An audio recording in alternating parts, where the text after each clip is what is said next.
નમસ્કાર દર્શક મિત્રો, હું વિવેક કલોલા આપ સર્વેની YouTube ચેનલમાં હાર્દિક સ્વાગત કરું છું. મિત્રો 120 ગોલ્ડન રૂલ્સ ઓફ ઇંગ્લિશ ગ્રામરની જે આપણી સિરીઝ ચાલી રહી છે તેનો આજે અંત કરવાનો વારો આવી ગયો છે, કારણ કે આજે આપણે રૂલ નંબર 120 એટલે કે 120મો નિયમ આ સિરીઝનો આપણે શીખવાનો છે. બરાબર છે મિત્રો, અને આ નિયમ બહુ જ અગત્યનો છે, લાસ્ટ રૂલ છે. મિત્રો જોવો જોઈએ, રૂલ નંબર 120 છે, બરાબર છે, એ શેના વિશે છે? તો મિત્રો આપણી પાસે અમુક એવા શબ્દો હોય છે કે જેના પછી કોઈ દિવસ નાઉન નથી આવતું. બરાબર છે, નાઉન એટલે નામ. બરાબર છે, અમુક એવા શબ્દો છે ગ્રામરની અંદર કે જેના પછી કોઈ દિવસ આપણે નાઉન એટલે કે નામનો ઉપયોગ નથી કરતા. એ શબ્દો તમે અહીં જોઈ શકો છો: unable, afraid, due, ready, alike, aware, glad, sorry, alone, ill, sure, worth, asleep વગેરે. બરાબર છે, તમે અહીં જોઈ શકશો મિત્રો કે આ બધા એડજેક્ટિવ્સ છે. બરાબર છે, અને આપણે જાણીએ છીએ કે જે એડજેક્ટિવ એટલે કે જે વિશેષણ છે, બરાબર છે, એ કોઈ નાઉન વિશેની માહિતી આપે છે. બરાબર છે, પરંતુ આ એવા શબ્દો છે, બરાબર છે, કે જેના પછી આપણે કોઈ દિવસ નાઉનનો ઉપયોગ નહીં કરીએ. બરાબર છે, જેમ કે હું તમને એમ કહું, બરાબર છે, અહીં આપણે કોઈ માની લ્યો કે આપણે વર્ડ લીધો સોરી, જેમ કે મેં લખેલું છે, બરાબર, કે સોરી રામ. બરાબર છે, તો સોરી રામ, બરાબર છે, આ શબ્દ પછી આ નામ થઈ ગયું, તો એ કોઈ દિવસ નહીં આવે. હા, રામ ઇઝ સોરી એ આવી શકે, કારણ કે જે એડજેક્ટિવ છે એ તો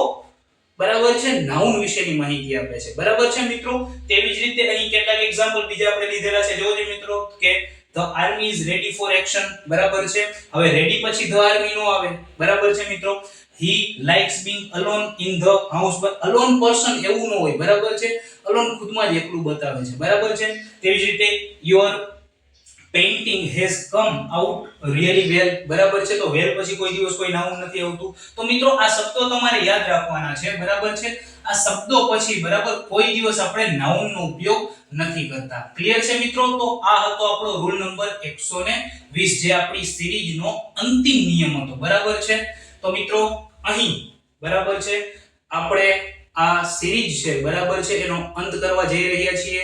આઈ હોપ બરાબર છે આ સિરીઝ તમને ખૂબ જ ગમી હશે. બરાબર છે, અને જેટલા પણ નિયમો મેં તમને ભણાવ્યા છે, બરાબર છે, જ્યારે પણ તમને ટાઈમ મળે, બરાબર છે, એક એક કરીને બરાબર તમે આ નિયમ આપણા જોશો અને એની નોટ્સ પણ બનાવશો. બરાબર છે મિત્રો, એક બીજી વસ્તુ કે જેટલા પણ નિયમો, બરાબર છે, ટોટલ આપણે 120 નિયમો ભણાવ્યા છે.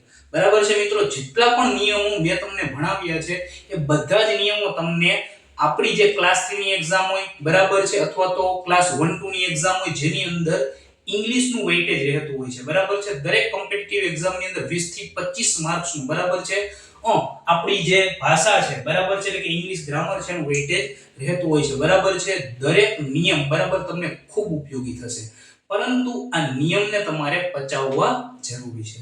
બરાબર છે મિત્રો, જ્યારે તમે આ બધા જ નિયમોને પચાવી લેશો, બરાબર, બહુ વ્યવસ્થિત રીતે સમય આપીને, બરાબર, આ નિયમ છે, બરાબર, કે તમે જોઈ લેશો, બરાબર, ત્યારે તમને સમજાશે. ઘણા સ્ટુડન્ટ મિત્રો એવું કરે છે, બરાબર, કે વિડિયો છે એ શરૂઆતમાં ચાલુ થાય, બરાબર છે, પછી અડધેથી એને સ્કીપ કરી દેતા હોય છે. પરંતુ મિત્રો વિડિયો છે એ તમે અંત સુધી જોશો તો તમને ખ્યાલ આવશે કે વિડિયોની અંદર આગળ શું છે. જો તમે આ વિડિયો છે એ અડધેથી જ સ્કીપ કરી દેશો તો તમને કંઈ ખબર નહીં પડે. તો એક વિનંતી કરીશ, બરાબર છે, કે વિડિયો છે એ અંત સુધી જુઓ, અને જો તમને આપણા વિડિયોઝ છે એ ગમતા હોય, બરાબર, તો તમારું જે મિત્ર મંડળ હોય, બરાબર છે, એની સાથે આપણા વિડિયો છે એની લિંકને શેર કરો, તેમને પણ કહો, બરાબર છે, કે આવું કન્ટેન્ટ આ ચેનલ ઉપર મળે છે. અને બીજી એક વાત મિત્રો, કે જો ચેનલ ઉપર તમે નવા હોય, બરાબર છે, તો આપણી ચેનલને સબસ્ક્રાઇબ કરવાનું ન ભૂલતા. બરાબર, જલ્દી જ મળીશું આપણે આવી જ કોઈ અન્ય સિરીઝની સાથે અને અન્ય કોઈ નવા વિડીયોની સાથે જે તમને અને આપણા સમાજને ઉપયોગી થાય. તો ત્યાં સુધી જય હિન્દ, જય Bharat, take care, good bye, thank you.